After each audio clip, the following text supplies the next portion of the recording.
What is up, everybody? Ed Gow Jr. here, Dad Central, co-host, co-producer of the great Dad Central show with my co-host and co-producer, Drew Solon. What's going on? Just another great day, Ed. Looking forward to a great conversation and hearing what our guests have to share to help dads in the process of raising confident, successful kids. So I say this, but I mean it so much. I learn something from every single guest, and I then try and take it away and apply it myself. So, for lack of a better word, this is helping me, but I hope it's helping all the other listeners too. Well, from the response that you're getting, and you've shared with me and with others, it is helping people. Not only just, we're based in Canada, but it's helping people globally, fathers and their families. And that's one of the cores for Dad Central, that we want fathers to be great for their children and their families. So it's having a great impact. So we have another special friend today, someone you know, and the first time I'm getting a chance to meet him. So tell us who we have sharing with us today. Well, today we've got someone who's the keynote speaker at our Dad Central Canada National Conference back in May of 2021. It's Niigaan Sinclair. He is someone who I've just loved his authenticity, his vulnerability. He's also one of our champion dads. If you haven't heard, Dad Central announced 10 champion dads. They are prominent Canadian men who have said that we believe certainly in the power of fatherhood, and we want to be these role models that can inspire other dads to just embrace the champion dad within them and grow. And so I'd love to welcome Niigaan to the show. We're honored to have him and so excited to have this conversation. Welcome, Niigaan. Bonjour, Ed. Bonjour, Drew. I certainly never thought I would be a champion dad. As you were talking, I was like, I'm not sure, because I would say that I make far more mistakes than I do anything else, and but I do my best to just try to be a good person for my daughter, and just try to, it's so hard for so many of us, because for many of us we didn't have the greatest templates or examples of dads growing up, and particularly for the people in the Indigenous community, we oftentimes, have a real epidemic in our community, which is a lack of strong, healthy male role models. Guys that really try really hard, often want to be there, but cannot for one reason or another. And I certainly had that growing up, and just try to be there for your kids. So, but I'm happy to be here. Yeah, well, we're really honored to have you. And I think that sums up the importance of, we'll say, naming champion dads, is that it's not that you've got it all figured out. It's that you are honest with the realities and the challenges, but you're willing to keep trying. And your focus there is what my child needs. And that in itself is how to be a champion dad. So thank you for that. Well, that's like when I was growing up, all I wanted was my dad to show up at something. And my dad is an incredible guy. He is, in so many ways, he's a leader in the Indigenous community.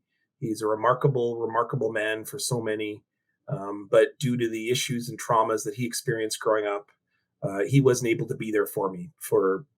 I played soccer. I was a very high quality soccer player on scholarship in Ontario, and played soccer for 40 years, and I think he saw one game in those 40 years. And that's all I ever wanted him to do, is just show up, watch a game, and be there for me. And, he did come out for some of my hockey stuff when I was a kid. And I mean, he's many demands on his time, and he had a really difficult relationship with his father. And so, my dad is an incredible guy in so many ways. And it's only now when I'm in my 40s that I really feel like I'm getting to know him, and that I'm getting to spend time with him. And so in so many ways, I'm, trying to pass that on to my daughter. But I always wanted my daughter to know her dad and not wait till her 40s to do that. So, and that was really one thing that I did. And I was lucky enough that I was able to raise her for the first 5 years of her life. Because I was a graduate student and I was working in the university. And so I was able to be there every day for her and raise her with her mother. and we aren't together anymore. But we still very good friends. In fact, the three of us just went to New York together to celebrate her birthday. So we still have a very good relationship. And but yeah, anyways, I was very lucky that I got to spend that time with my daughter at a really formative time in her life. I want to touch a little bit. You shared with us that you didn't see your dad a lot when you were growing up. Did you have any father figures while you were growing up? Because if your dad wasn't there, did you have any, and who were they? So in the Indigenous community, so I'm Anishinaabe. So I'm from a community called Peguis First Nation here in Manitoba, which is in the center of Canada. And, in Anishinaabe culture, which is where I come from, I'm from the Anishinaabe people. Your father's actually not the most important person in your life. The most important person in your life is your uncle. In fact, your uncles, plural. And it would be your uncles who would raise you from the time you were very young.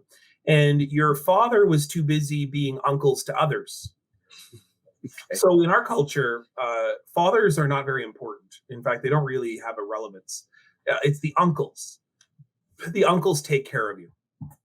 And I can tell you that in my life, my uncles were critical to my development as a man and development as a father. The two people who were most important to me were my Uncle Jim, who I'm named after. My middle name is James. And my dad's brother, his name was Henry Jr., but everyone called him Buddy. So my Uncle Buddy. And those two men were formative, were critical for me growing up. And then I would actually add in another wonderful man who came into my life very late in my teens, which was my stepfather, who was an Icelandic man. But both my Uncle Jim and my Uncle Buddy were Indigenous as well.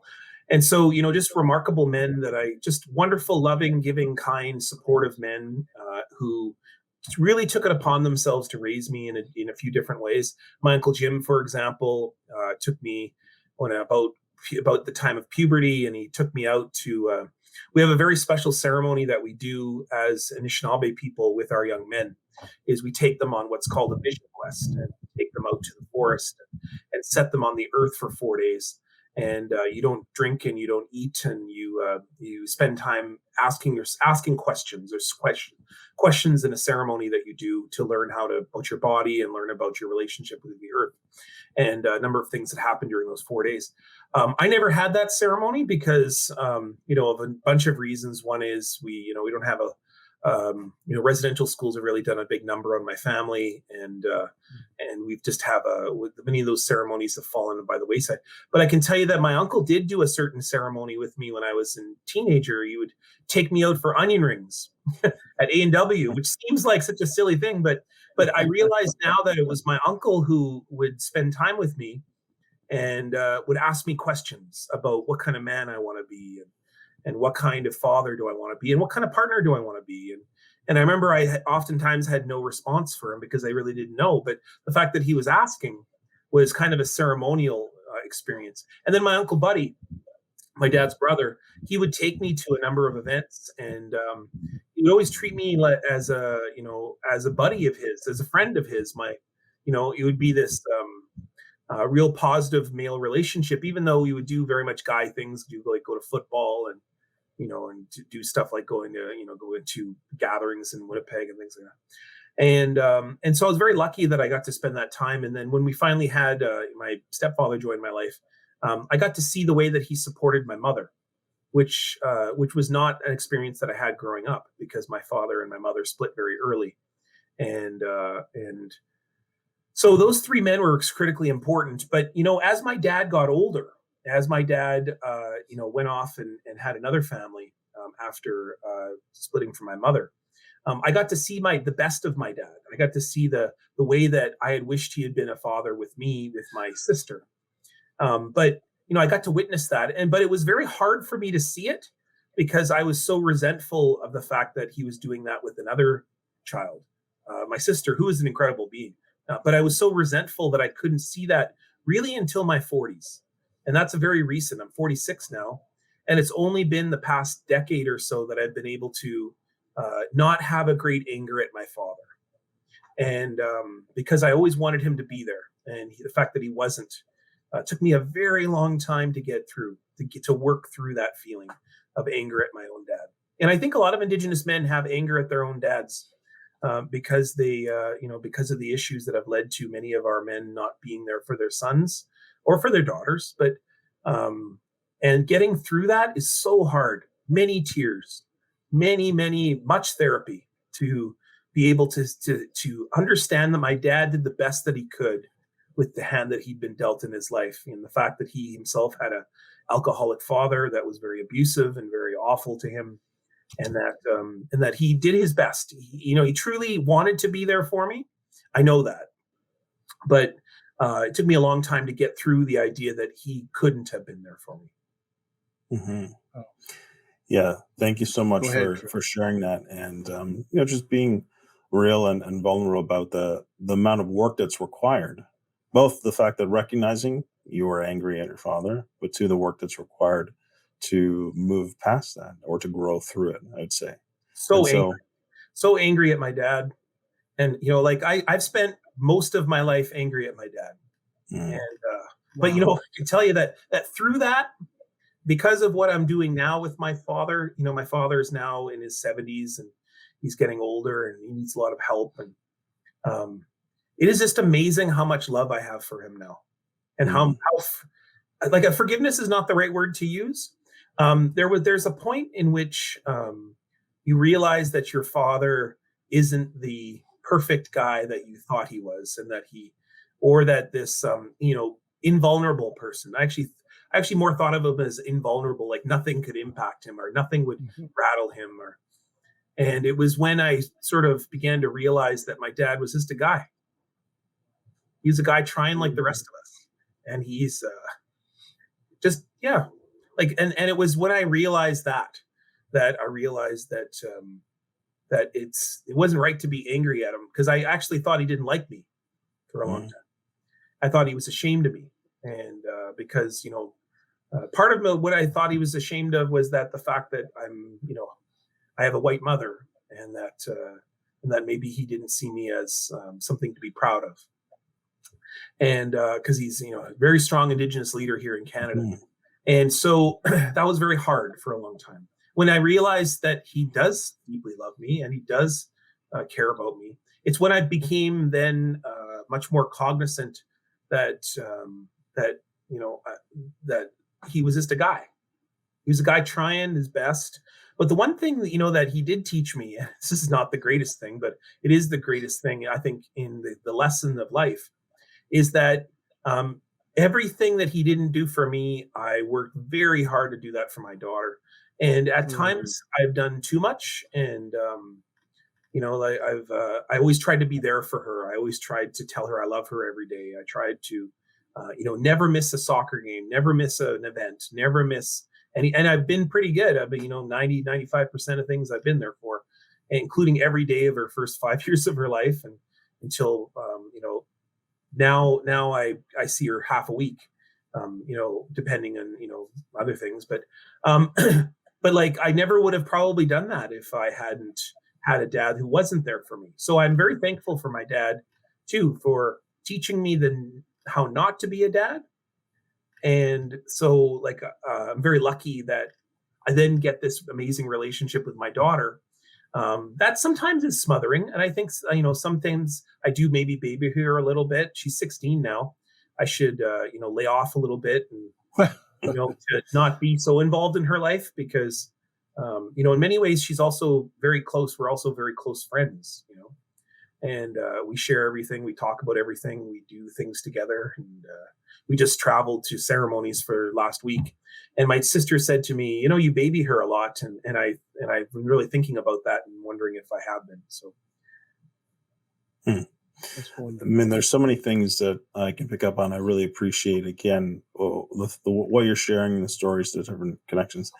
I feel that a lot of dads could relate to this idea of being angry at their own father, but I wonder about the recognition that they're actually angry at their own father. Could you talk a little bit about what happened for you to help you recognize that you did have this anger towards your dad, and then what prompted you to start actually choosing to go through it, or to find a way to work through it? Um, well, I don't want to get too psychological on you, but Okay. I've always been a person who's been, I've always harmed myself because that's the one thing you can control, right? You can control your own body. And, I know people who, cut themselves or hurt themselves in some way, or turn inside of themselves, turn very insular, and, develop mental health issues. And so I wasn't quite like that. But what I did do is I've self harmed pretty much my whole life. And it's either been through um, some ways that I self harm with my body, or there's been ways that I've self harmed through alcohol and through other means. I would actually say self harm sometimes through overwork. Yeah. And so that's been how I've coped with my anger, often at my dad, is because and it's not just that. Of course, other traumas and insecurities that you have, and anxiety. It's not just, of course, with my dad. I also have, I think every Indigenous person suffers from the trauma living in a world that hates you, and that is so racist and in so many ways. But what I would say is that I've always been a self harmer, and so that's been hard for me. And in that I've harmed myself in different ways. I'm tried my best not to harm others around, but there is a reason that I'm single and 46, in that I haven't been in the most productive of relationships throughout my life. I've really struggled with that. So I wouldn't say that I've been through it, or I've defeated it. I'd say it's an everyday struggle. It's an everyday struggle, like to be a productive and healthy person. And most days I win now, and other days I struggle through. And I do things like binge eat sometimes. And part of that is because you're kind of looking to dull that pain. And for many years, the way that I would cope with my anger at my father is I would do those things, and sort of harm myself because I could control that. Mm-hmm. Like when you can't control a situation, you try to do the things that you can control. And so for binge eating is a good example of that. Is that I can control that, and I can eat or whatever, or not eat. And then you're it's like you are punishing yourself, but you feel like you're punishing others. Mm-hmm. And it's like your way of getting back at the world, even though it makes no sense at all to do that. But this is the way it works mentally. And I think that for many Indigenous men, many of my brothers that I meet along the way, there's a lot of issues of control, because so much of our life is controlled by others, or that we have no control over. And so we control the things that we can, and the things that most often is how we can harm ourselves, sabotage ourselves, not show up for work, or get ourselves fired, or get into a stupid argument with your partner that really isn't productive, and do everything, spend all the money on something stupid instead of with the groceries that you're supposed to have. Put yourself in these silly situations of crisis, and then solve it and feel like you've accomplished something. Mm-hmm. I don't want to go on this subject too much deeper, but I always like to celebrate victory. And you did mention that the relationship with your father has gone for the better. Was there a moment where it began to turn? Do you remember a moment or a few moments where it began to make a U-turn? Yeah. So like I mentioned before about, your uncles are your most important part in our culture. But, our fathers are important, but they become important later in your life. They become important at the stage in which your father needs to pass on traditions and legacies of your family. And so that's where you become what's called a shkabewis.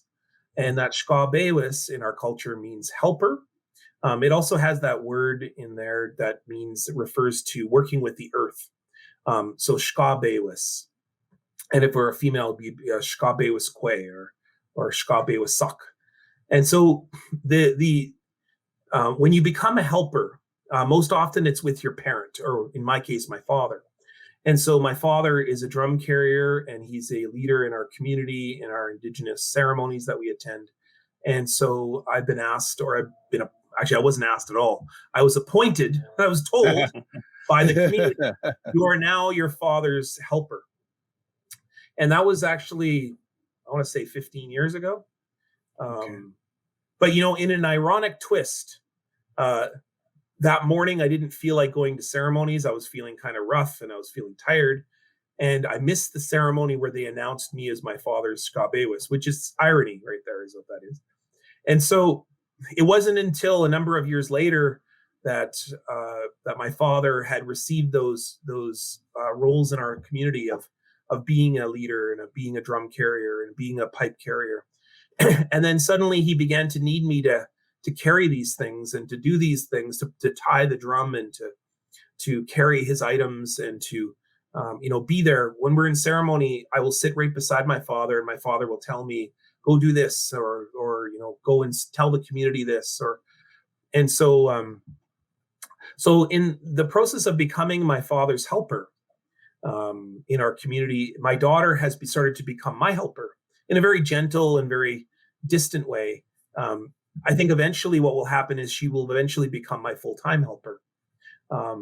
But at the moment, my father, being my father's helper, or Shkabewis, is the most important role that I play within my ceremonies at the moment. And so what's happened is that the tipping point was really when my father got sick a number of years ago. And I would say that about the same time I became a father myself. And that was the first time that my father began to treat me like a man, or like an adult. Until then, he never really talked to, or spent time with me. Meaningful time is what I mean. Like we build, like we put shingles on the roof together, but that's, I mean, I always wanted him just to sit and talk with me.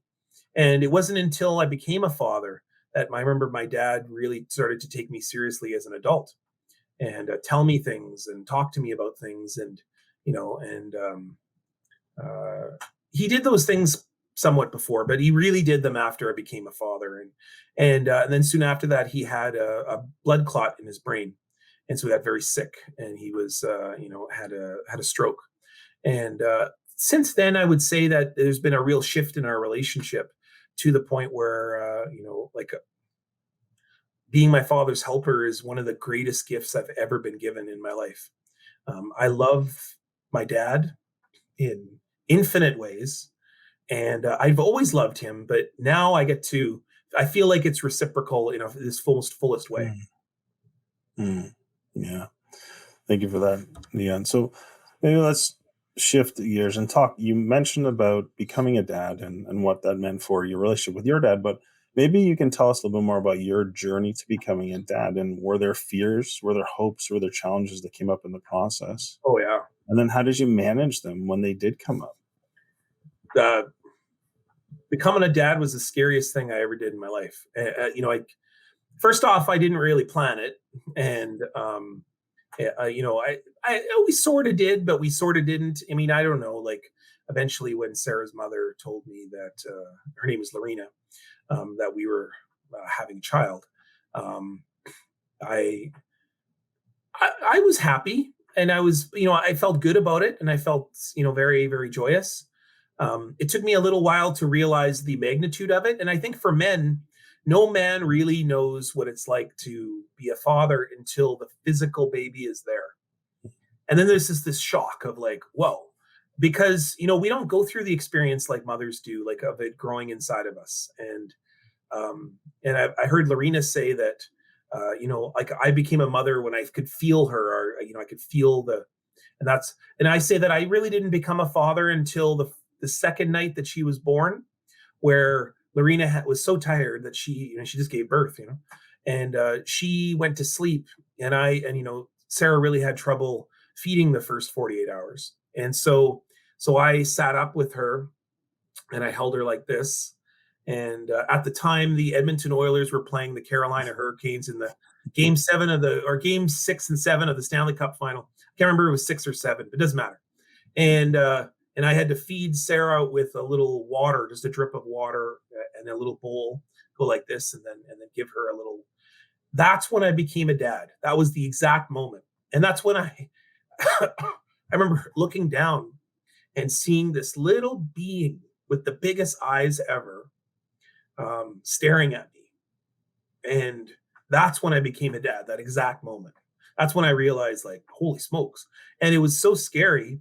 I spent the next year kind of running from that feeling, and I had to go into therapy. Luckily, Lorena, who's a lovely, incredible woman, amazing mother, she fought very hard to make me understand that I was going through my own trauma. Mm. And that luckily she was able to find me a therapist that I could talk to. And then even then I didn't really, I would say that much of the ending of our relationship had a lot to do with me and working out my trauma. Yeah, I'm sorry that it worked out that way. I mean, I don't know how it would have worked out otherwise, but luckily enough that I was still able to be with my daughter, and I wasn't so traumatized by the fact of being a dad. But what I was traumatized about was, like, every day the fears of failure and the fears of, like, I'm going to run away, or I'm going to not be a good enough dad. And so the nice thing about that was I had no choice. Like, Leonida just would leave one day. She would leave every day and go to work or go to school. And I was at home with Sarah till the evening, early evening usually. And that was the way it was. There was no other choice. So I had no choice. I had to step up. And so I began to take Sarah, and we would go on adventures together as a baby, when she was a baby, all the way up to even today. She's 16 and we still go on adventures together. And I struggle a lot with, I still struggle with talking with her. Because sometimes I don't know what to say, or I don't, and I feel like I want to run, but I force myself, and I know that you don't always have to talk. And I hope that, her just being around me is kind of our moments. Like, there was a beautiful moment yesterday where we were sitting on a plane together coming back from our ceremonies, and we're just holding hands. And that's kind of all at some days, that's all I got. Mm-hmm. Mm-hmm. I can't give any great wisdom, like, I can't give some big anecdote or story or whatever. All I got is just hold hands, and then just hope that I'm doing a good job. Well, remember, you said all you wanted for your dad was to show up. And so what you're doing is you're showing up. You're showing up there. And so Yeah. I think it's powerful. And I really thank you for sharing this, because to me, I think there are a lot of dads who feel very similar, but don't want to talk about that, or want to deny the fact that they feel so scared about the process of being a dad, and the feeling of, will I be enough? I heard when I was doing a little workshop in the community for a day, he's like, he kind of blurted it out. I was like, I don't want to screw my kid up. Right. And I think that's a common feeling, but it doesn't get voiced. It doesn't get talked about. It doesn't get normalized. The fact that, hey, a lot of us have similar misgivings or concerns or fears. And so the fact that you're able to express that and share it, but also identify what you did. You took Sarah on adventures. That was your thing, your one thing. And now it's still, to this day, seems like a foundation of the relationship. So I just think it's really important. The thing that I am the most proudest of, and I'm not sure it's the best thing, I'm not sure if it was a thing that certainly my dad never would have done it with me, is I just am blatantly open about everything. Like, I just lay it all out there, and I say, like, I'm really, I'll say I'm upset, or I'm uncomfortable, or, hey, Sarah, this is what I'm feeling today. And, like, I'm just blatant, open and honest about how I'm feeling with her. And I just lay it out there. like almost maybe too much sharing sometimes. But my also rule is I never didn't answer a question honestly, unless it was like, what did I get for my birthday? That kind of like, but like I if Sarah wanted to know about sex at 3, I just told her, Blake, this is what it is. If she wanted to know about why I was angry she knows all about what my anger at my dad. She knows it all. She knows about her alcoholic great grandfather, right? She knows about her, the whatever she wants to know. I just tell her. If she wants to know about my struggles that I had with alcohol in my 20s, I just tell her. And like I don't shield her from anything. And in many ways, I don't know if that was the best thing because, but she seems to handle it and appreciate it always. She brings it up sometimes. And so we talk about it, and I hope that she learns from my mistakes. And she's got to make her own mistakes too, right? So talk to us about what's helped build that relationship with your daughter. Has that idea of being very open with her? Are you seeing that? Talk to us a little bit about that, just so we can understand. Yeah, time. Like I really think that's the key. Is I take very seriously that we are together, and that we're going to be together for life, and that means that I take it very seriously that she's a priority in my life. Okay. And I once heard like the best piece of advice I ever got was from someone who was not a parent, but she said to me, she's an Indigenous writer, and she said, anytime a kid brings a book to me, I read it to them.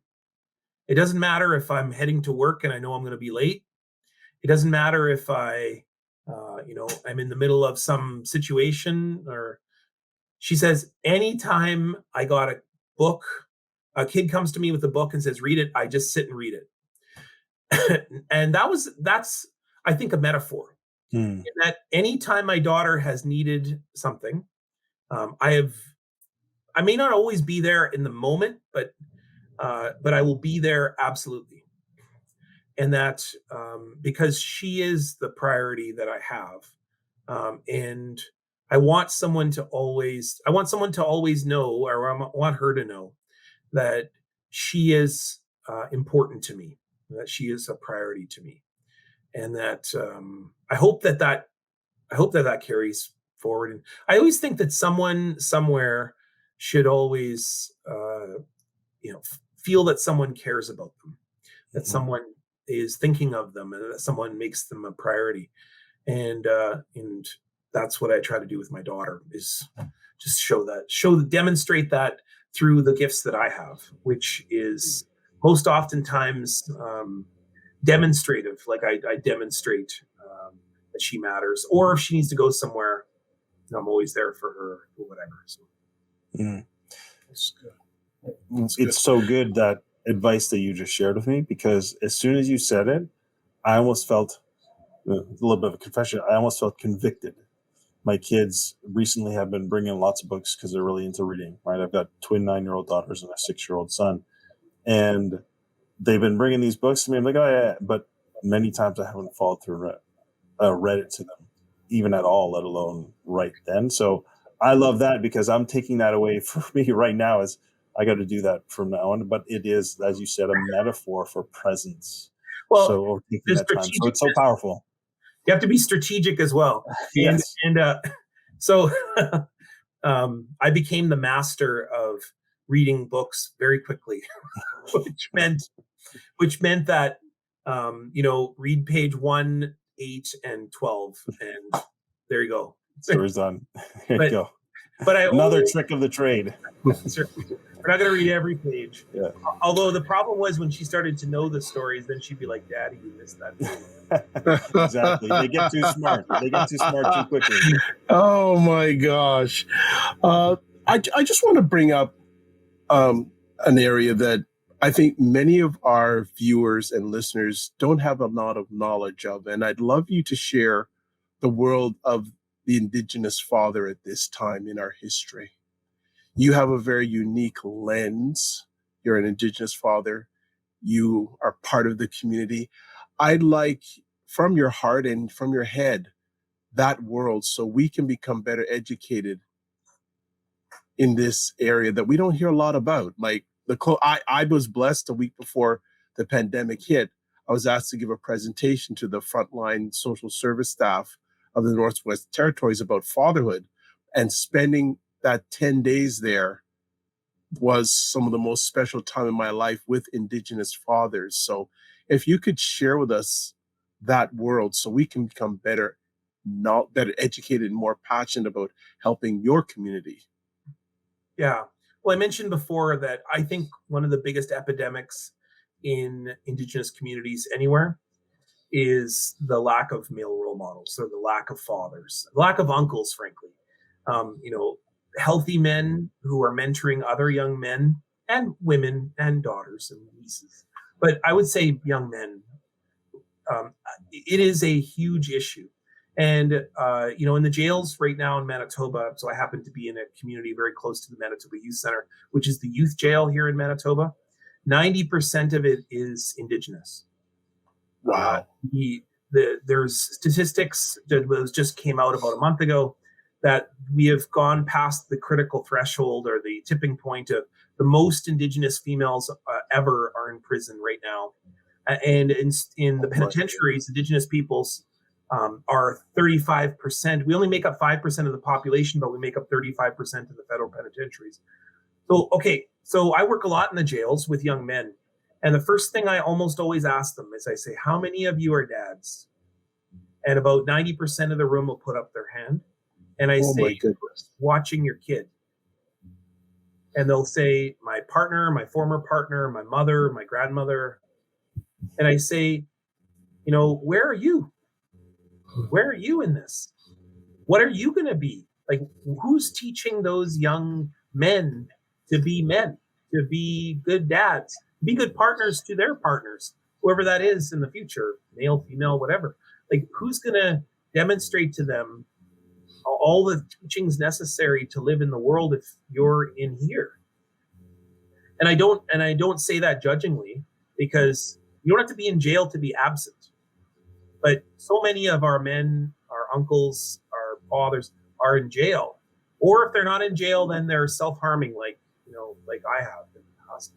And they're running, they're feeling that they're inadequate because of the fact residential schools taught that we were all useless and terrible. And the new residential schools, which is the child welfare system, 90% of the child welfare system in Manitoba is Indigenous as well. And so, we're useless as fathers, useless as parents, useless as men. And so we're taught that in every turn of society. So it's no surprise that we have this epidemic. And this is not to blame Indigenous men, but it is to say, when I work with other brothers and uncles, as I say, the biggest thing in your life, the hardest thing is going to be to learn to love. And not others, yourself. If you learn how to love yourself, you can then be a dad. You can then be an uncle. But you gotta love yourself first. You gotta say that, and this isn't something that I learned from me. I learned this from other men in my life. There was a point in my life where I was not surrounded by many men. And it was one of my therapists when I was talking about becoming a dad myself just after that. And she said, you need to spend time with men that you respect, fathers that you respect. And so I surrounded myself with guys that I respected. And sometimes those guys didn't respect me and they didn't want to hang out with me, but I just did. I said anything. I said, can I take you for coffee, or can I just hang out with you? Or, because that's what my uncles had done with me. And they began, I surrounded myself with those men in my life. And some of them are non-Indigenous men. And I said, okay, what is it? What can I learn from the way they are? And what are ways that I can pick up little teachings here and there, and all these kinds of things. And I'm still, I've been a dad for 16 years now. And every day is I learn something new about how to be a better dad, or I'd say that that's in the Indigenous world. That is a big epidemic. Is the lack of male role models in our lives. Um, it is amazing how a revolution of love amongst Indigenous men would begin the process of healing for many families. It would embed a process of many men being better partners, better fathers, better uncles, um, and then that would of course address the issue of murder, missing Indigenous women and girls. It would address the issue of poverty. It would address the issue of health in our families and our communities. Because if men were more present, if men were more vulnerable, but probably most of all is if men loved themselves like truly and respected and treated their bodies better, they would often treat others better as well. Thank you for that. Yeah, I'm curious to know, because I believe that's certainly why we're doing what we're doing, that the more that we can support fathers and support men in this most important aspect, you can begin to make some of these positive changes in families, ultimately in these communities and broader. But it seems that that sentiment or that belief isn't widely held. And so maybe I'm more curious to know, if you wanted to, what's stopping us or broader, culture or society from investing more in this? What are your thoughts? Well, I mean, In fathers in particular. in terms of Indigenous men, uh, I don't get a lot of traction in this argument because I think Indigenous men have done a lot of harm, and so I think that there are some people who just don't want to talk about it, and they don't want to talk about how we should be thinking about men as much as women, because I think all of the attention for that Indigenous women get recently, anyways, is obviously well deserved. Should be there. Should be more. But at the same time, there should be attention paid to Indigenous men, not because we're somehow, needing more attention in an already stressful circumstance. But I think that that would address many of the issues that our communities are facing, involving the safety of young women, for example. Like there was a statistic put out a short while ago around the abuse that's in a certain First Nation in Manitoba. Many of the people who are physically and sexually abusing children in those communities, in that one community, are residential school survivors or intergenerational survivors, because the physical sexual abuse rolls for the years, starting in those schools from priests and nuns, and rolls now into families, and now here in 2022 is happening with oftentimes men, oftentimes those men who are have been sexually, physically abused themselves. And so those men have perpetrated a lot of harm, a lot of harm. It is very difficult, for an example, for my father to forgive his own father because of what he saw and what he witnessed from his own father's abuse. I'm not here to ever tell somebody who's been abused to sit with that abuser or to even forgive them. Is far be it for me to ever say that. But what I would say is that I don't want to give up on that guy. Like I don't believe and have never believed in the idea that you give up on anyone. We're never born bad. There is no child in the world that is born evil. What they are is they learn things along the way. I don't even want to make a judgment about it, but they learn things. And so how can we help them to see the things that they have learned are bringing harm to others? And so what I hope is that those who don't want to forgive Indigenous men, understandably so, don't stand in the way of those who would like to, not give up on those brothers and uncles and fathers and grandfathers. And I hope that that is probably the most Indigenous thing I've ever learned in my life, which is that we don't give up on each other just because we're going through a hard time. In fact, that's the time when you should pull together the most, and that you turn to those brothers and uncles and you offer them support even if they did just spend 15 years in jail, and that we make sure that they feel that they can figure out a way to live in this world so that they don't further harm others. And so that's my hope. My hope is that that there's a way in which we can reconcile with many of our men that are doing that have perpetrated harms in the past. Now, your question is partly answered there, but the main element, I think, is that what we need to have a revolution of kindness, a revolution of love, a revolution of vulnerability. And luckily, I see more and more of that. I see men who aren't afraid of their sexuality and their gender, especially Indigenous men. I see more and more Indigenous men understanding that having feelings is okay, and that talking about love and talking about their complexities and being open with it, taking responsibility. I see that more and more. Maybe, in the circles that I run in, maybe because I'm around ceremonies a lot, I happen to see a lot of vulnerabilities, and I happen to see a lot of people who are really, trying their best to embody those teachings. But, I can say that I see that amongst my colleagues at the university, of all the men that I work with at the university as well. Pretty brave men who are not afraid to shed a tear or two, not afraid to love one another, and not afraid to love themselves.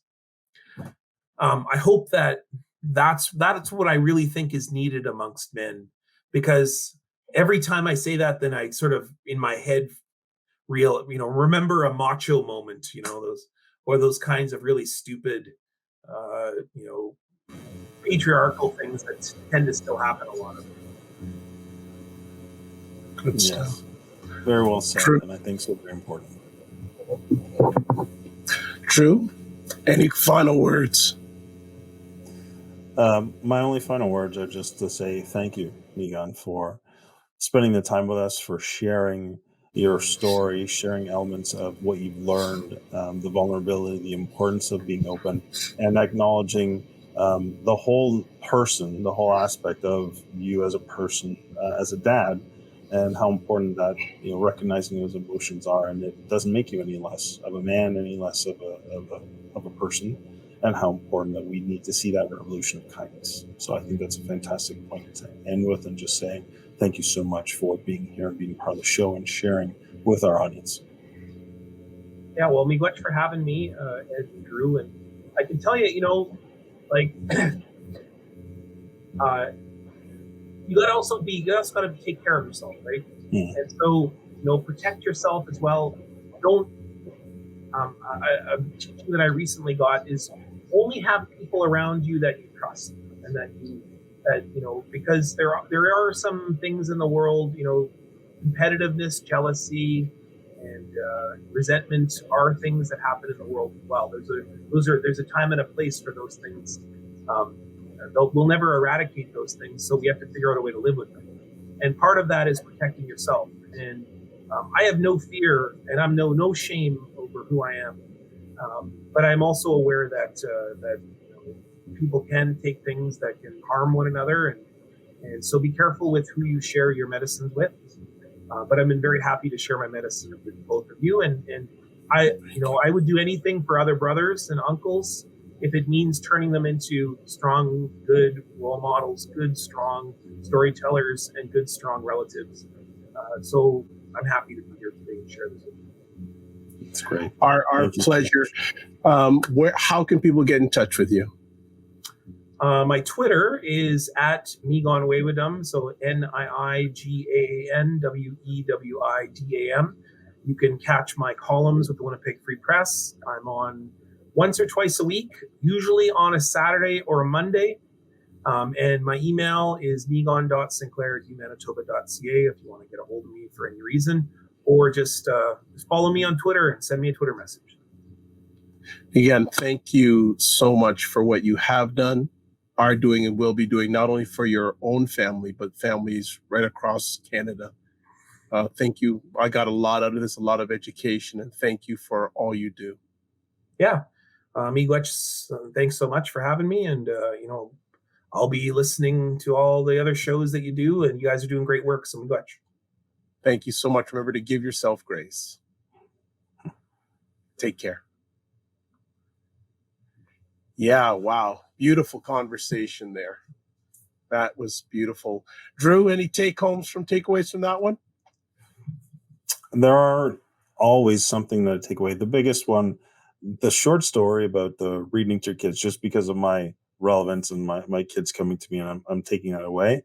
But to me, we can have another conversation with Niigaan and get into some of the other things I'm up deeper, for it. I'm up for it. Yeah. I think that we only scratched the surface on some things, and there's so much deeper we could go in a couple areas. And so, my only takeaway is that there's a lot there, and we need to do more.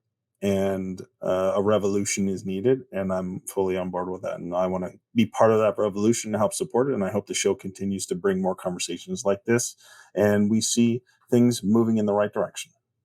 Well, I'm going to back you on it. It will. It's not hope. It is going to. It's a done deal. And also so many things. But one of the things that he said that is leading with love. And I really want to put that out to the dads, fathers, and men out there, the importance of leading with love, not only leading in love with yourself, but leading in love with your families and with others. I love that point when he said, and I always like to say, people lead with love, especially with dads, lead with love.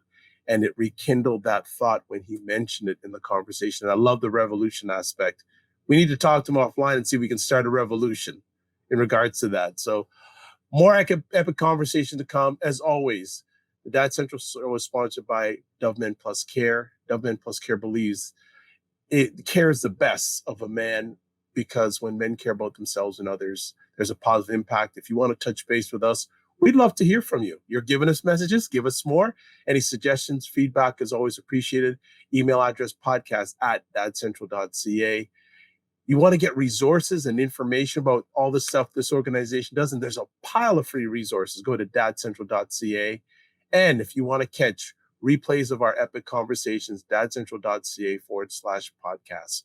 Looking forward to the next epic conversation. Be well, be safe, and remember to give yourselves grace. Take care, everybody. Be well.